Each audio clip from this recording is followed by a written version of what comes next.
Naitwa Dr. Juma Zuberi Homera, Waziri wa Katiba na Sheria. Karibu nikusikilize. Unapiga simu kutoka wapi? Napiga simu kutoka Geita. Ndio. Nilikuwa napenda kuuliza vipi kuhusu swala la katiba mpya. Swala la mchakato wa katiba mpya. Mimi nakushukuru kwa swali lako zuri. Swala la katiba mpya liko pale pale, lakini kitu kikubwa ambacho kinachofanyika ni sasa, Mheshimiwa Rais Dr. Samia Suluhu Hassan aliunda timu ya uchunguzi kuhusu vurugu ambazo zilitokea Oktoba 29.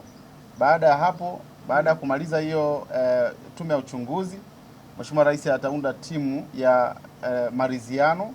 Baada ya maridhiano, tutafuata sasa mchakato wa katiba mpya. Tuwe na subira wa Tanzania, katiba mpya itapatikana. Asante.